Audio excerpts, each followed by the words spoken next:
दोस्तों, इसमें जितने भी फैक्ट लिए गए हैं सभी लुसेंट से लिए गए हैं। तो ये बहुत ही इम्पॉर्टेंट फैक्ट है। शुरू करते हैं। सबसे प्राचीन वेद कौन था? तो वह ऋग्वेद था। सबसे प्राचीन वेद कौन था? ऋग्वेद था। इतिहास का पिता किसे कहा जाता है? हेरोडोटस को इतिहास का पिता कहा जाता है। अगला क्वेश्चन देखते हैं कि इंडिका पुस्तक किसने लिखी थी। देखिए, इंडिका पुस्तक किसने लिखी थी? मेगास्थनीज ने इंडिका पुस्तक लिखी थी। ऐसा वेद जो गद एवं पद दोनों में हो उसको यजुर्वेद कहते हैं। कैसे? यजुर्वेद कहते हैं। फाहियान के किसके समय भारत आया था? जो फाहियान था ये किसके समय भारत आया था? तो गुप्त शासक चंद्रगुप्त द्वितीय के समय यह भारत आया था। नेचुरल हिस्ट्री ये पुस्तक किसकी है? तो प्लिनी की है। प्लिनी की है, पालिनी की है नेचुरल हिस्ट्री जो पुस्तक है। सिंधु सभ्यता की जो भाषा है इसकी लिपि क्या है? तो एक भाव चित्रात्मक लिपि है जो सिंधु सभ्यता की जो भाषा है। सिंधु सभ्यता का बंदरगाह कौन कौन है? देखिए, लोथल एक बंदरगाह है सिंधु सभ्यता का। एक सूतकोतदा है। सूतकोतदा, ये दोनों बंदरगाह है सिंधु सभ्यता के। सूतकोतदा। ऐहोल अभिलेख का संबंध किससे है? देखिए, ऐहोल अभिलेख का जो संबंध है पुलकेशिन द्वितीय से। किससे? पुलकेशिन द्वितीय से है। रोमन सिक्के कहाँ से प्राप्त किए गए थे? तो देखिए, अरिकमेडु से क्या है? रोमन सिक्के प्राप्त किए गए थे। और जो अरिकमेडु जो है पुदुचेरी के निकट है। कहाँ पे? पुदुचेरी के निकट है अरिकमेडु। ह्वेनत्सांग किसके समय भारत आया था? देखिए, ह्वेनत्सांग जो था हर्षवर्धन के समय भारत आया था। हर्षवर्धन ये से क्या यात्रियों का राजकुमार भी कहा जाता है। रेहल्ला पुस्तक किसकी है? तो इब्न बतूता की रेहल्ला पुस्तक है। और इब्न बतूता जो है मोहम्मद बिन तुगलक के समय भारत आया था। इब्न बतूता जो है से हड़प्पा स्थल किस नदी के किनारे स्थित है? तो देखिए, हड़प्पा स्थल जो है रावी नदी के किनारे स्थित है। रावी नदी के। सिंधु घाटी जो सभ्यता थी वो किस प्रकार की थी? तो देखिए, नगरी सभ्यता थी। कौन सी नगरी सभ्यता थी? सिंधु घाटी जो सभ्यता थी। मैक्स मुलर ने आर्यों का मूल स्थान क्या माना है? तो देखिए, मध्य एशिया को माना है मैक्स मुलर ने। न्याय दर्शन के प्रवर्तक कौन है? देखिए, गौतम जो है न्याय दर्शन के क्या है? प्रवर्तक हैं। आर्यों की भाषा क्या थी? देखिए, आर्यों की भाषा जो थी वो संस्कृत थी। वैदिक सभ्यता किस प्रकार की जो सभ्यता थी? देखिए, ग्रामीण सभ्यता थी। वैदिक सभ्यता जो थी वो ग्रामीण सभ्यता थी। महावीर स्वामी का जन्म कब हुआ था? तो देखिए, महावीर स्वामी का जन्म जो होता है 540 ईसा पूर्व में हुआ था। यह कुंड ग्राम में हुआ था। और जो कुंड ग्राम जो है बिहार के वैशाली में स्थित है। कहाँ पे? बिहार के वैशाली में। जैन धर्म का सर्वाधिक जो लोकप्रिय ग्रंथ कौन है? वो कल्पसूत्र है। कौन? कल्पसूत्र जो है जैन धर्म का सर्वाधिक लोकप्रिय ग्रंथ। अंग महाजनपद की राजधानी कहाँ है? देखिए, चंपा है। अंग महाजनपद की राजधानी जो है चंपा है। वर्तमान में जो चंपा है भागलपुर मुंगेर है स्थित है। बिहार के भागलपुर और मुंगेर में स्थित है। दक्षिण भारत का एकमात्र महाजनपद कौन है? तो देखिए, असमक जो है दक्षिण भारत का एकमात्र महाजनपद है। और इसकी राजधानी क्या है? पोटला या पोतन है इसकी राजधानी। आगे क्वेश्चन देखते हैं।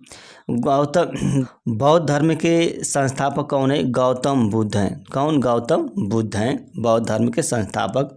गौतम बुद्ध ने अपना पहला उपदेश कहाँ पे दिया था? देखिए, सारनाथ दिया था। सारनाथ या ऋषिपत्तनम में स्थित है। इसको ऋषिपत्तनम भी कहा जाता है। गौतम बुद्ध। बौद्ध धर्म ये पढ़ लिए हैं। टाबो मठ, देखिए इंपॉर्टेंट ये टाबो मठ जो है कहाँ पे स्थित है? तब्बो गांव। देखिए, तब्बो गांव में स्थित है। और तब्बो गांव जो है स्पीति घाटी लाहौल जो हिमाचल प्रदेश में स्थित है। स्पीति घाटी वहीं पे। रूमटेक मठ कहाँ पे स्थित है? तो गंगटोक, सिक्किम की राजधानी गंगटोक में रूमटेक मठ स्थित है।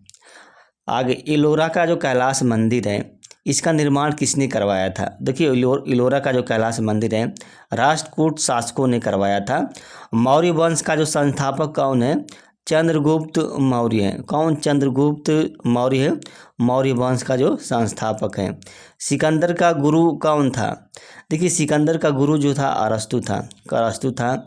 द्वैत संप्रदाय के प्रवर्तक कौन है? तो आनंद तीर्थ जो है द्वैत संप्रदाय के प्रवर्तक है आनंद तीर्थ। अमित्र घात को किस नाम से जाना जाता है? अमित्र घात बिंदुसार को जाना जाता है, बिंदुसार को। प्रथम पृथक शिलालेख में अशोक ने किसकी घोषणा की थी?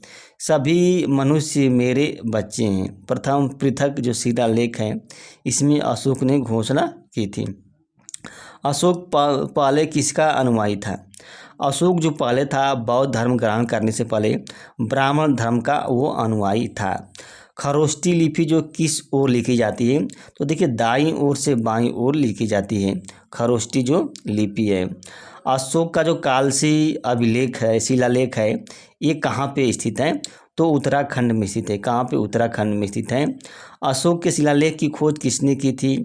तो पादरेटी फाइनथेलर ने की थी। पादरेटी फाइनथेलर ने अशोक के शिलालेख की खोज की थी। शक संवत किसने चलाया था? देखिए शक संवत जो है कनिष्क ने चलाया था। और कुषाण राजा अपने आप को क्या कहलाते थे? तो देवपुत्र कहलाते थे। जो कुषाण राजा थे अपने आप को देवपुत्र कहलाते थे। भारतीय चिकित्सा शास्त्र का विश्वकोश किसे कहा जाता है? देखिए विश्वकोश जो है चरक संहिता को कहा जाता है। चरक संहिता को कहा जाता है। सातवाहनों ने सर्वाधिक सिक्के किसके चलाए थे? तो सीसा के चलाए थे। सर्वाधिक सिक्के जो हैं सीसा के चलवाए थे। सातवाहनों ने शीशे के चलाए थे। और मौर्य काल में जो सरकारी भूमि थी उसको क्या कहा जाता था? देखिए मौर्य काल में जो सरकारी भूमि थी उसको सीता भूमि कहा जाता था। सीता भूमि। अशोका राम विहार कहाँ पे स्थित है? यह पाटलिपुत्र में स्थित है। कहाँ पे? पाटलिपुत्र में स्थित है। सोने के सर्वाधिक सिक्के किसने जारी किए थे? देखिए सोने के सर्वाधिक शुद्ध सिक्के जो है कुषाण शासकों ने जारी किए थे।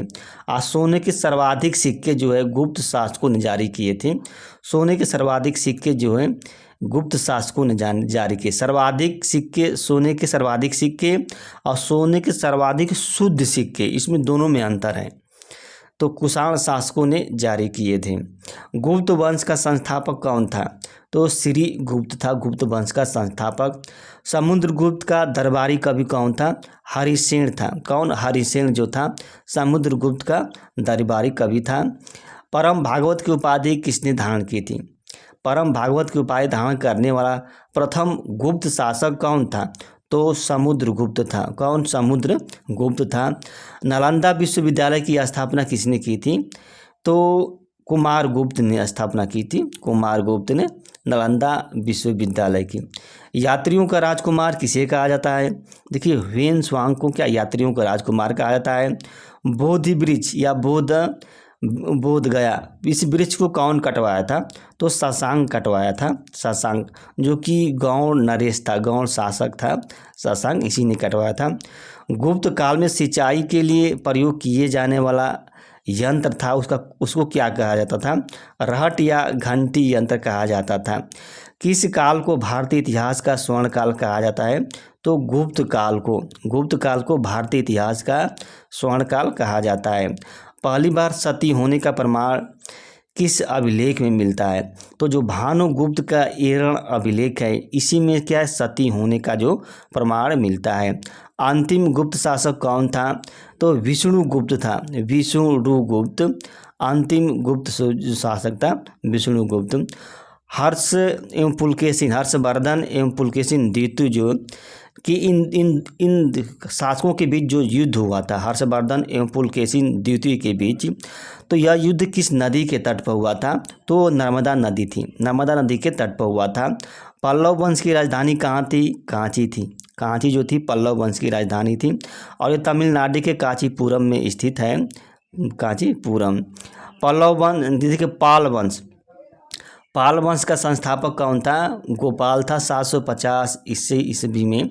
राष्ट्रकूट वंश का संस्थापक कौन था? दंती दुर्ग था। कौन? दंती दुर्ग था राष्ट्रकूट वंश का। राजतरंगिणी के लेखक कौन थे? देखिए, राजतरंगिणी के लेखक कल्हार थे। गीत गोविंद के लेखक कौन था? जयदेव था। जयदेव जो था गीत गोविंद के लेखक था। मालविकाग्नि नाटक के कवि कौन है? देखिए, मालविकाग्नि नाटक के कवि कालिदास हैं। कौन? कालिदास हैं। मृच्छकटिकम नाटक के रचनाकार कौन थे? शूद्रक थे। मृच्छकटिकम जो नाटककार है इसके रचनाकार शूद्रक थे। गुप्त शासकों की राजकीय भाषा क्या थी? तो वो संस्कृत थी। संस्कृत थी जो गुप्त शासकों की राजकीय भाषा थी। गुप्त काल में जो निर्मित गुफा कौन थी? तो बाघ की गुफा जो थी वो निर्मित गुफा थी और ये एमपी के धार जिले में स्थित है। बाघ की जो गुफा है ये गुप्त काल के समय निर्मित की गई है। अशोक द्वारा निर्मित गुफा का नाम क्या है? देखिए, अशोक द्वारा निर्मित गुफा का नाम विश्व झोपड़ी है। कौन? विश्व झोपड़ी है।